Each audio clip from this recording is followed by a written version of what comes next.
Welcome back to Attraction Matrixx, the channel where we break down the hidden psychology of dating and attraction. Today's video pulls back the curtain on one of the most overlooked dynamics in male-female interaction: how women use the presence of other men as subtle leverage. If you've ever felt tested, compared, or pushed into competition without realizing it, this breakdown is going to change how you see everything. Make sure you watch until the end, because the way you handle these moments can make or break attraction. And if you're serious about leveling up in relationships, hit that subscribe button and turn on the bell so you never miss what's coming next. When it comes to attraction, direct connection between two people is powerful. But sometimes, women deliberately bring in a third presence to shape the dynamic. This is called triangulation, and it's not an accident. It's a subtle psychological play that uses competition and curiosity as fuel.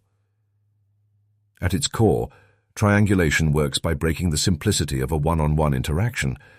Instead of your attention being solely on her, she introduces the shadow of someone else, another man. It could be through a casual mention, a story, or even physical presence in the environment. Suddenly, you're no longer evaluating her in isolation. You're comparing, measuring, and sensing whether you stand above or below an invisible benchmark. Why does this matter? Because human beings are wired for social ranking. The moment another man is referenced, a new layer of tension appears. She doesn't have to tell you directly that she's desirable. By letting another figure hover in the background of her narrative, she creates an unspoken question. Where do you stand? For many women, this tactic isn't about cruelty, it's about validation. If you respond with subtle signs of interest or show heightened focus, she receives proof that you're invested. Your reaction confirms that she can influence your emotional state. That feedback loop reinforces her sense of value, while at the same time pulling you deeper into her orbit. The brilliance of triangulation is that it's flexible. Sometimes it looks like a playful story about a male co-worker. Other times, it's a brief glance at another man across the room. It doesn't have to be dramatic. Even a light reference is enough to activate the psychological mechanism. You start analyzing. Who is he? How close are they? What does it mean? Without realizing it, your curiosity grows, and so does your attention on her. The competitive edge also plays a role. Men often become more engaged when there's a perceived rival in the frame. You may lean in more, invest more, or subtly try to outshine this phantom competitor. That's the point. She has amplified her desirability by forcing you to see her in relation to someone else. But here's the most important truth. Triangulation is deliberate. It's not just random storytelling. It's a psychological strategy that leverages your instincts to compete, to prove, to win. Some women use it consciously, others do it instinctively. Either way, the effect is the same. Your emotional state is tied not only to her, but to the ghost of another man she's allowed into the conversation. Understanding this psychology is crucial, because once you recognize triangulation, you can step back, detach from the automatic impulse to compete, and respond with composure. That balance, staying centered instead of reactive, is what will separate you from the men who fall into the trap. Conversations often look casual on the surface, but in the game of attraction, every detail counts. One of the most underestimated tactics women use is the strategic mention of other men. To most guys, it sounds harmless: a co-worker's name, an old friend, a funny story from college. But underneath the words lies something more intentional, a test of how you handle subtle pressure. When a woman brings another man into the conversation, she isn't always giving you random information. She's watching you. Does your body language shift? Does your tone of voice change? Do you get defensive, curious, or withdrawn? That little name drop is a mirror, reflecting not her world, but your ability to remain steady under social tension. The brilliance of this move is its simplicity. Unlike open flirting with someone else, this tactic flies under the radar. It's ambiguous enough that you can't call it out directly without seeming insecure, but pointed enough to spark a reaction if you're not grounded. That's why it works so well. You're left wondering, why did she mention him? What's their relationship? Should I be concerned? The seed of uncertainty is planted, and she gauges how you water it.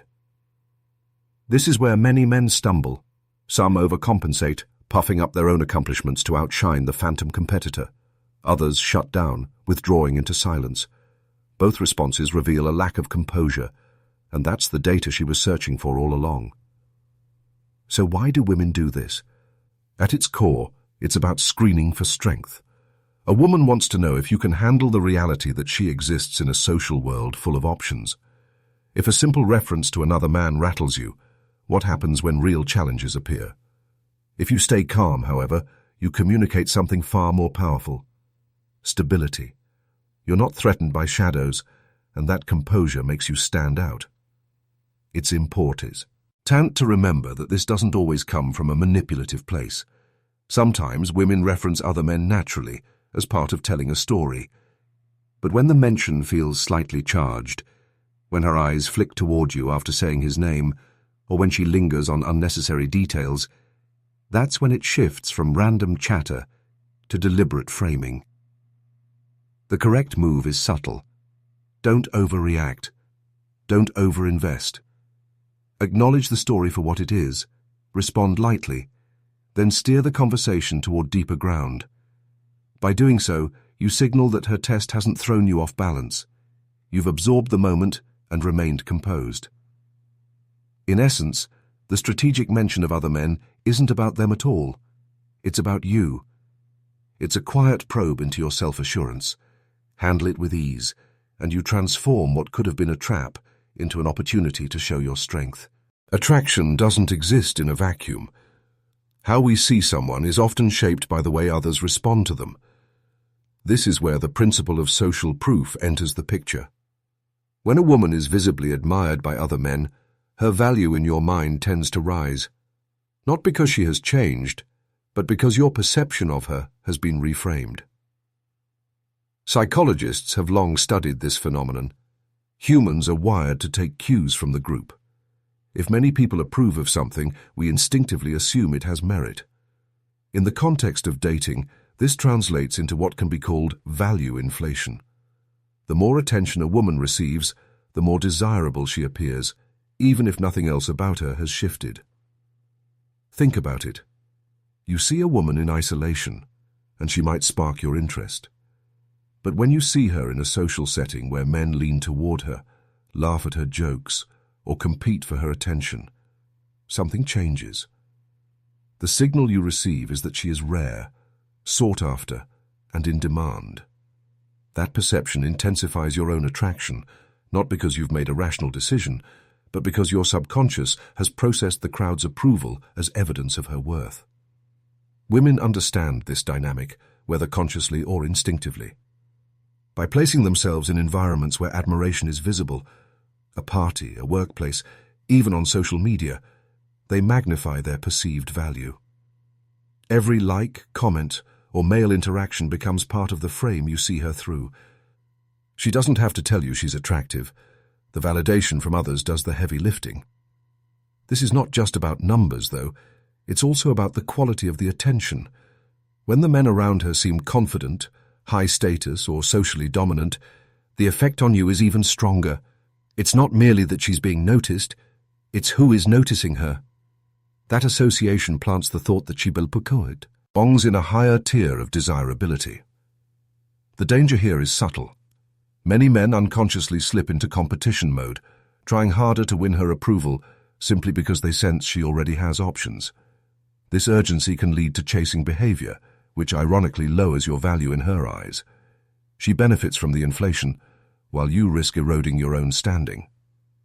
The key is awareness. Recognize when social proof is influencing your judgment. Ask yourself, am I attracted to her, or am I attracted to the idea that others want her? That distinction is critical. By understanding the mechanism, you protect yourself from overvaluing someone based purely on external validation. Social proof is powerful because it taps into primal instincts, but the men who rise above it are those who don't let the crowd dictate their perception. When you stay centered, You demonstrate that your standards aren't shaped by external noise. And in the end, that composure makes you the one who stands out. Jealousy is one of the most powerful emotions in human relationships.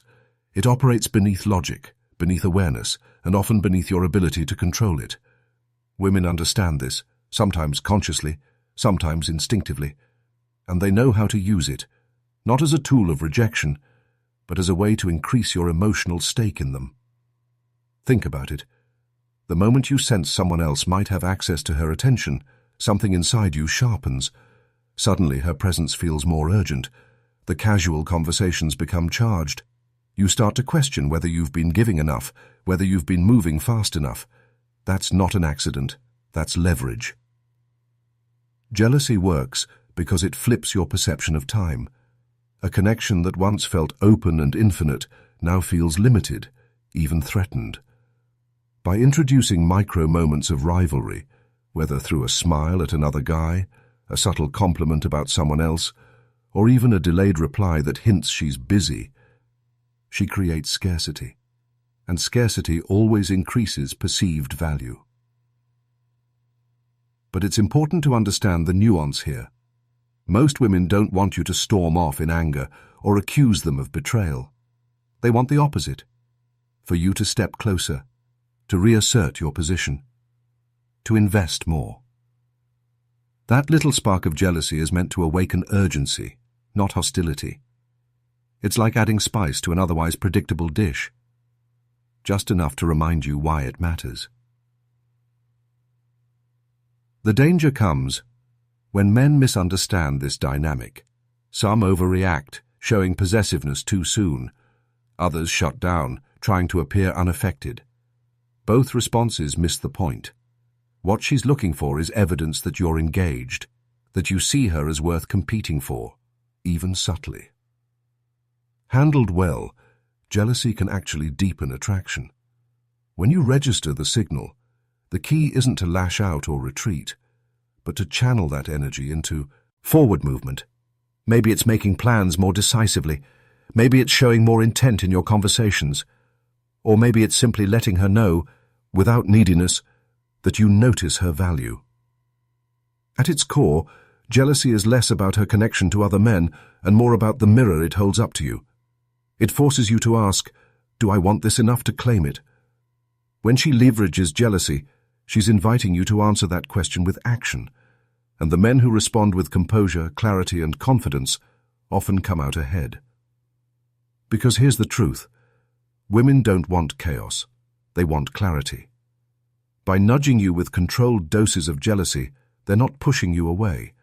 They're drawing you into a space where your desire sharpens, your effort increases, and your commitment signals become louder. Jealousy, then, isn't the enemy. It's the unspoken nudge, the subtle prod that keeps the game alive. And when you recognize it as emotional leverage, you stop fearing it and start using it to understand what's really happening beneath the surface. Human perception is rarely absolute. It's comparative. We don't evaluate people, objects, or even feelings in isolation. Instead, we weigh them against what's nearby. This is the foundation of the contrast effect, and women who understand relational dynamics use it to shape how you see them, and more importantly, how you see yourself in relation to them. When another man enters the frame, whether through a story she tells, a friend who appears, or simply someone else showing interest, it subtly sets up a side-by-side comparison. Without her saying a word, you begin measuring your qualities against his. It's not always conscious, but it's powerful. Suddenly, the details that set you apart stand out more vividly. For instance, imagine she casually mentions a guy who's indecisive or flaky. In that moment, if you respond with decisiveness, your strength contrasts sharply with his weakness. Or she highlights another man's over-eagerness, and your calm composure becomes more attractive by comparison. She doesn't have to exaggerate. The simple act of framing another man's traits creates a backdrop that makes your qualities pop. The brilliance of this tactic is in its silence. She doesn't directly compliment you. She doesn't need to. The comparison does the heavy lifting, and because the realization feels like it comes from you, it sticks more deeply. You walk away feeling like you earned the recognition, even if the stage was subtly set for you. But here's where many men stumble. They focus on the wrong side of the comparison, the other guy. They get stuck analyzing him, critiquing him, or worse, feeling threatened by him. That's wasted energy. The contrast effect isn't about him. It's about how you shine in relation to him. The real opportunity is in leaning into what makes you distinct without appearing defensive or insecure. Handled with awareness, the contrast effect can even clarify compatibility. When framed against other options, your shared values, humor, or ambitions come into sharper relief. You're not just a guy she's talking to. You become the guy who stands out precisely because of what you bring that others don't. Think of it like a spotlight. On an empty stage, light falls evenly. But place another figure beside you, and suddenly the brightness shifts. Your presence, your actions, your words gain definition through difference. That's what the contrast effect achieves, not by adding new qualities to you, but by magnifying the ones you already have. At its core, this strategy isn't about manipulation. It's about perspective. By invoking subtle comparisons, she's inviting you to see the contrast for yourself. And if you handle it with confidence, without jealousy, without defensiveness, you reinforce your position in her eyes. The key lesson is this: don't fear the presence of other men in the frame. Recognize the contrast effect at play. Let it remind you of your strengths, sharpen your self-awareness, and highlight why your dynamic with her feels different from the rest. Because difference is what creates desire, and she knows it. When a woman uses the presence of other men to influence how you see her, your reaction is what determines whether you gain ground or lose it. Most men fail here, not because they lack value, but because they respond in ways that unintentionally lower it. Insecurity, defensiveness, or anger only confirm the very doubts she's probing for. What matters most isn't the signal she sends, but how you answer it. Think of this as an unspoken game of emotional calibration. She's not always looking for jealousy or conflict. She's gauging your self-assurance. If you overreact, it tells her that your confidence is fragile. If you act indifferent, she may sense disinterest. The balance lies in acknowledging the dynamic without letting it dominate you. The first unspoken rule is composure.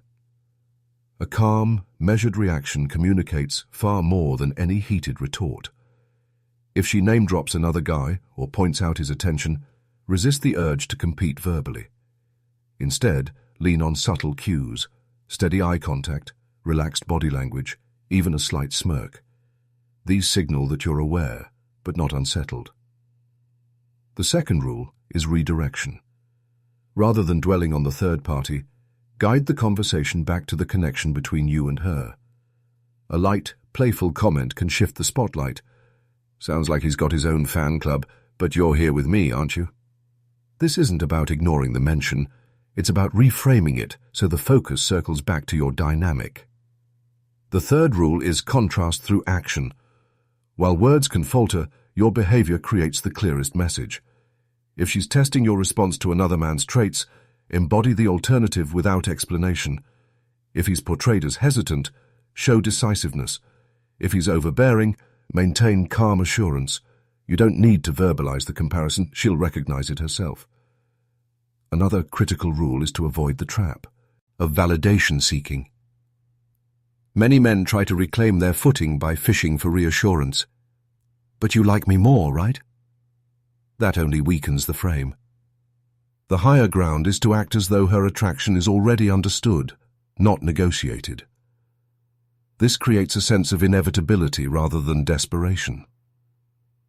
Finally, there's the rule of selective engagement. Not every provocation deserves a counter. Sometimes the most powerful response is restraint, letting silence hold the weight while your demeanor speaks volumes. By choosing when to respond and when to let a comment pass, you show control not only over the situation, but over yourself. Handled this way, the dynamic flips. What began as her test becomes your demonstration of grounded confidence. Instead of proving yourself against invisible rivals, you stand firm in your own value. And in doing so, you make her realize that no amount of triangulation or comparison shifts your presence. The unspoken rules of response aren't about clever lines or strategies. They're about mastering your own emotional state so her tests lose their leverage. Because when you stop playing defense, you don't just pass her test. You set the tone for how the connection unfolds. Not every reference to other men should be seen as a red flag. Sometimes it's light-hearted banter or a playful way of keeping the energy interesting. Other times it crosses into something far less innocent, manipulation designed to control your emotions. The key lies in recognizing the difference so you can respond appropriately without either overreacting or overlooking danger. On the healthy side, subtle mentions or casual stories about other guys can simply be part of natural conversation. She may talk about a coworker, a friend, or a past interaction without hidden motives. In these moments, the intention isn't to provoke you, but to share parts of her world. If you're secure in yourself, you'll notice that her tone stays light, her focus returns to you, and there's no underlying pressure. These scenarios often strengthen connection rather than weaken it, because they highlight that she's open, social, and transparent. Playful versions of triangulation also exist. She might tease you by joking about how someone else found her attractive, but her body language and delivery signal that she's inviting you to step into the frame, not pushing you out of it. These are harmless sparks, meant to create tension and fun, rather than insecurity. A confident response, like a smirk or a witty remark, turns the moment into shared humor.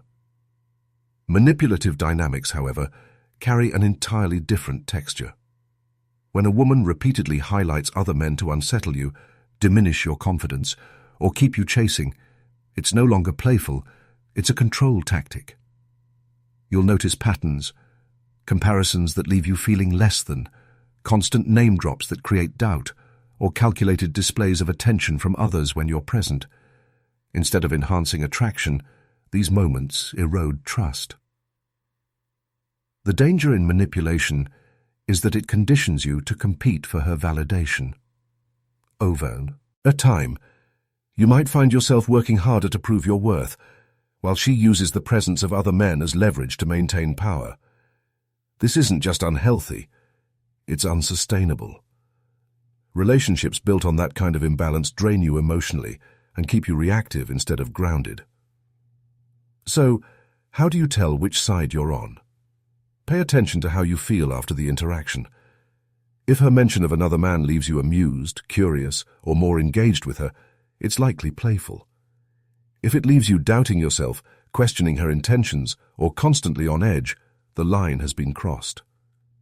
Your best move when it's healthy is to lean into it with confidence and play along.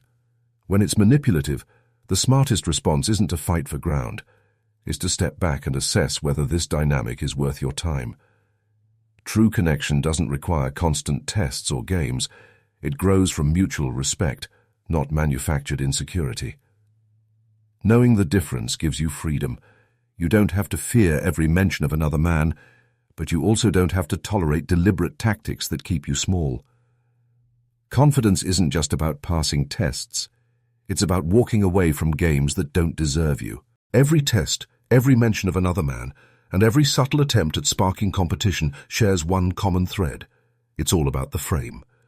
Whoever controls the frame defines the meaning of the interaction. If you get pulled into her setup, where she decides the roles, the rivals, and the hierarchy, you're already on the defensive. But if you flip the frame, you shift the entire dynamic in your favor. So, how do you turn the frame around? It begins with redefining the situation. When she introduces another man into the conversation, most guys interpret it as competition. They assume they need to prove they're better or show why they stand out. That assumption gives her the power. The first practical strategy is reframing competition into irrelevance. Instead of treating the other guy as a threat, treat him as background noise. Your calm indifference sets the tone. If he's not important to you, then he slowly loses importance to her in that moment. The second strategy is humor. Humor dismantles tension without resistance. Let's say she tells you about a man who complimented her. A defensive guy might get sharp or sulky. Instead, you could smile and reply with something playful like, "He's got good taste.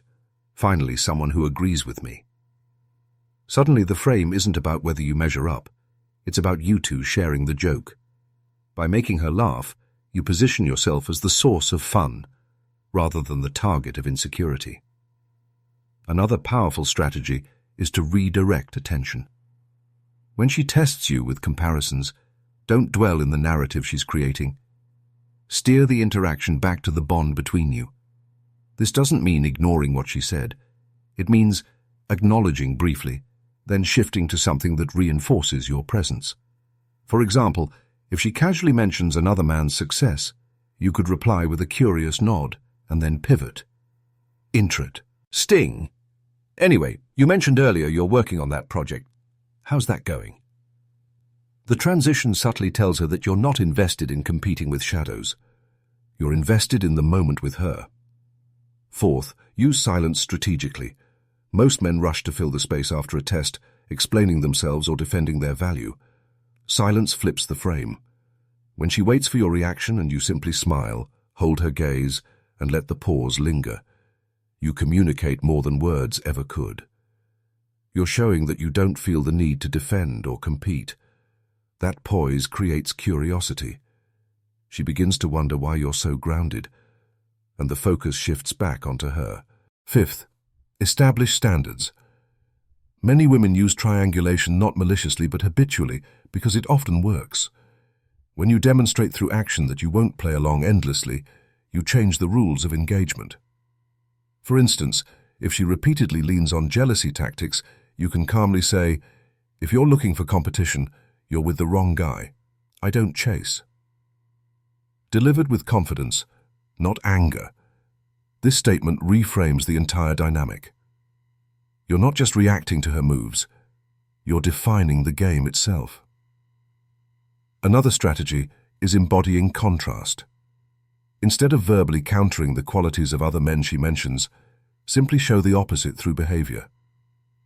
If she highlights someone's arrogance, display humility.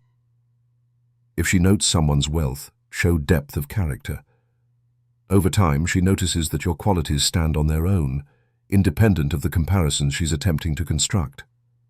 The silent display is often far more persuasive than direct argument. Finally, remember that flipping the frame is not about winning points. It's about maintaining sovereignty. The moment you feel the urge to prove, explain, or compete, you're already inside her frame. True power comes from remaining steady, playful, and composed no matter what scenario she sets. By doing so, you subtly remind her that attraction is not built on rivalry, but on your ability to lead the interaction into meaningful, enjoyable territory. Turning the frame around transforms tests into opportunities. What began as a psychological trap becomes your stage to show self-control, humor, and emotional intelligence. Instead of her dictating the rhythm, you guide it. And in that shift, something powerful happens. She stops questioning your value and starts leaning into it. In every interaction, there are sparks, moments where attraction rises or falls based on subtle cues. But real connection is never decided in a single exchange. It's built, tested, and solidified over time. This is where the long game comes in, and why your composure and self-assuredness matter far more than winning any one moment of competition. Short-term thinking keeps men trapped. They treat every test as a battle to be conquered, every comparison as a challenge to be crushed. That mindset makes them reactive, always scrambling to prove themselves. The long game is different. It's about stability, not sprinting. Instead of focusing on momentary victories, you anchor yourself in consistency. Over weeks and months, consistency is what reveals real value. Why does this matter? Because women are wired to look beyond flashes of bravado. A single clever line or smooth reaction may impress her for an evening. But what truly captures attention is emotional steadiness. When she sees that your calm confidence isn't an act but a trait, it separates you from the noise. Many men can deliver charm once. Few can embody it repeatedly without cracks showing. The long game also neutralizes manipulation. In the short term, jealousy tactics or triangulation may feel effective because they spark immediate reactions. But over time, those strategies lose power against someone who doesn't flinch. When you meet every attempt with composure, you create a pattern. Her games don't dictate your state. This doesn't just disarm the tests, it makes them unnecessary. She begins to see that trying to shake your foundation is pointless, and respect replaces provocation. Another reason the long game matters is that attraction isn't static. It fluctuates with context, circumstance, and mood. If you measure your worth by how you handle one evening, you miss the bigger picture. By focusing on constant presence, you give her something steady to anchor to. A reminder that no matter the noise around her, your energy doesn't waver. This is far more compelling than temporary victories in micro-battles. There's also the element of memory. People rarely recall exact words or specific moments. What lingers is how you made them feel over time. If you consistently respond with groundedness, warmth, and self-assuredness, that impression accumulates. It creates a narrative in her mind. You're the man who never breaks frame, never scrambles, never loses sight of himself. That narrative matters far more than whether you won a small contest at the moment. The long game requires patience. You resist the urge to over-explain, over-compete, or overreact. Instead, you trust that real attraction grows in the spaces between moments. When she reflects on her experiences with you, the lasting memory won't be of other men she mentioned. It will be of your unshaken presence. That's what endures when the dust settles. Practical application of the long game means playing for patterns, not points. If she tries to spark jealousy once, you respond with composure. If she does it again, you respond the same way. Over time, the pattern tells the story. Your stability is unshakable. This steadiness slowly redefines the dynamic. She stops viewing you as someone to test and begins to see you as the anchor in a world of constant flux. Another layer is self-respect. The long game isn't about tolerating endless games or manipulation. It's about setting the standard for how you engage. If she uses competition playfully, you stay grounded and keep it light. If she crosses into toxicity, you step back and remove yourself. Both responses communicate strength. You're present when it's healthy, absent when it's destructive. That discernment elevates your value beyond momentary attraction and into lasting respect. Ultimately, the long game proves one thing. The man who doesn't need to win every skirmish ends up winning the war. By staying composed across time, you project rare qualities: patience, emotional control, and clarity. These aren't just attractive, they're magnetic. Women recognize them as markers of depth, of someone who won't be tossed around by moods or rivals. The truth is, any man can look strong for a moment. But the long game filters out the pretenders. The one who stays steady when the heat rises, again and again, is the one she remembers, values, and ultimately chooses. Not because he crushed every challenge, but because he never had to. Attraction has always been surrounded by myths. The idea that if you outshine rivals, you'll win, or that by eliminating competition, you'll finally have peace. But the truth is simpler and far more powerful. Attraction isn't about removing competition at all. It's about showing that you are never defined by it. Throughout this discussion, we've looked at the subtle ways women introduce other men into the frame, sometimes playfully, sometimes strategically, sometimes manipulatively. Each of those scenarios is a test of perspective. Will you see the moment as a threat to your value, or will you treat it as irrelevant noise against the backdrop of your self-assurance? That distinction makes the difference between a man who reacts and a man who leads. The real strength lies in remembering that competition is external. Confidence is internal. If you're always focused on who else is in the room, who else is texting her, or who else she casually mentions, then you've already stepped outside your own center. Your worth gets tied to comparisons, and comparisons are a game you can never fully win. There will always be someone taller, richer, or louder. But none of those qualities erase the energy you bring when you're grounded in who you are. That's why composure has been the theme threading through all of this. Composure is the signal that you're not swayed by passing challenges. It tells her, and more importantly, it tells yourself, that your value isn't measured by rivalry, but by presence. The man who doesn't flinch when others enter the frame communicates far more than words ever could. He shows that he is his own standard. It's also worth remembering that attraction isn't static, it evolves. Early interactions are filled with sparks, signals, and subtle tests. Later, patterns begin to matter more than moments. The person who demonstrates calm confidence again and again builds a foundation that no brief flare of competition can shake. Over time, this is what creates deep trust and respect. And here's the paradox. The less you define yourself by competition, the more attractive you become. Why? Because detachment from rivalry is rare. Most men slip into defensiveness, comparison, or overcompensation. The few who don't radiate a sense of stability that feels magnetic. Women don't just notice it, they lean into it, because it creates a dynamic where tension transforms into security and attraction deepens instead of burning out. Closing this out, understand that you don't need to fear triangulation, comparisons, or jealousy tactics. You don't need to win against every other man. What you need is perspective. See these moments for what they are, not verdicts on your value, but reflections of the psychological games that play out in human interaction. Once you view them that way, they lose their power. Instead of asking, "How do I beat other men?" ask, "How do I stay true to myself regardless of them?" That shift changes everything. It moves you from a reactive frame to a proactive one. You stop playing defense and start owning your ground. And that's what makes you unshakable. So as you walk away from this, remember, attraction is not about eliminating rivals.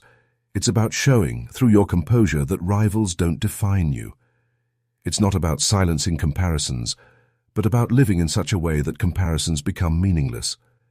In the end, the man who holds himself steady doesn't just outlast the noise, he rises above it. The long game of attraction is not measured by the number of tests you passed, but by the consistency of who you are. Stand firm, stay grounded, and let others fade into the background. Because when you stop being defined by competition, you stop playing small games, and start embodying a presence that no one else can imitate. Attraction isn't about fighting every test or proving yourself against every man she mentions.